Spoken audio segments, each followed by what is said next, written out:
The Trump administration announced today it's rolling back parts of the Endangered Species Act, weakening rules meant to protect threatened animals. White House officials say it's part of the effort to ease regulations on businesses and industries like mining, oil drilling, and development.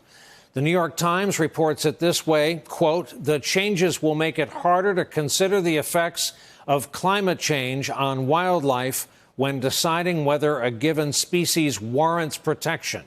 They would most likely shrink critical habitats and, for the first time, would allow economic assessments to be conducted when making determinations."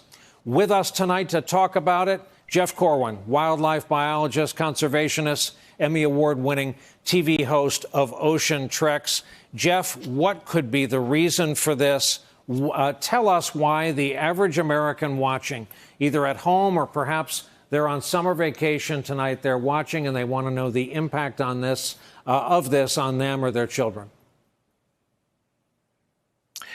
Well, good evening, Brian. Simply put, if you've ever looked up in the sky and you've seen a soaring bald eagle or a California condor, or off the coast of New England and have marveled at a humpback whale or at elk roaming the American West, all of these creatures exist today because of the Endangered Species Act.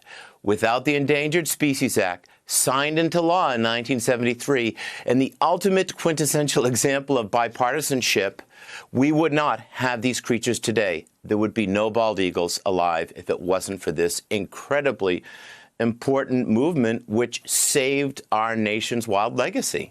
I know you're a conservationist and not a politician. It's been reported tonight that mostly Democrats are scrambling, whether it's going to be through courts or Congress or a combination. But you raise an important point. Richard Nixon was president when this was passed, when this was agreed to, and it's taken a coming together of a whole lot of people to enforce it.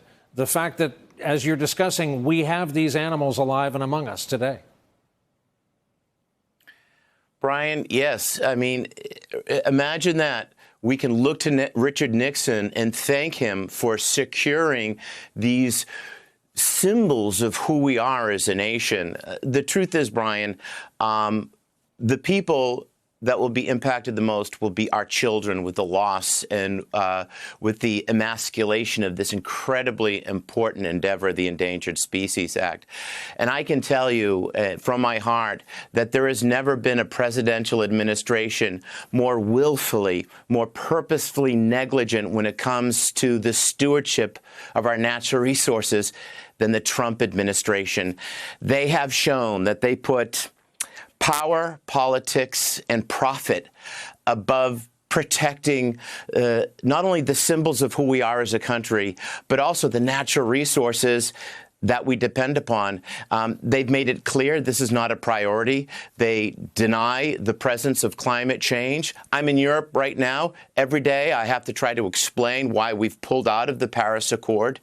They've taken dirty energy industry insiders and have put them in charge of these organizations like the EPA and the Department of the Interior when it comes to protecting our natural resources.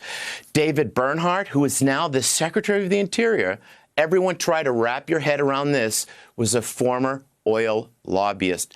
This is where we are now, where the son of the president, a big game hunter, can actually select the Secretary of the Interior, Ryan Zinke. It's hard to wrap your head around that this is actually unfolding.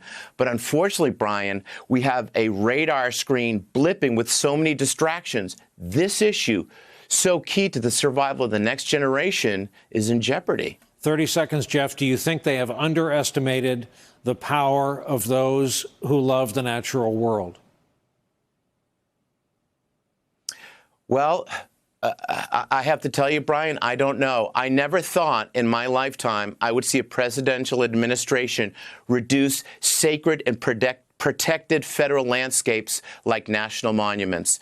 But I believe if we stand up, we make it known, we hold them accountable, it's not too late. But in the best case scenario, Brian, we are the last generation to secure our natural resources and our endangered species. We're running out of time, and this is the wrong direction. Hey there, I'm Chris Hayes from MSNBC. Thanks for watching MSNBC on YouTube. If you want to keep up to date with the videos we're putting out, you can click subscribe just below me, or click over on this list to see lots of other great videos.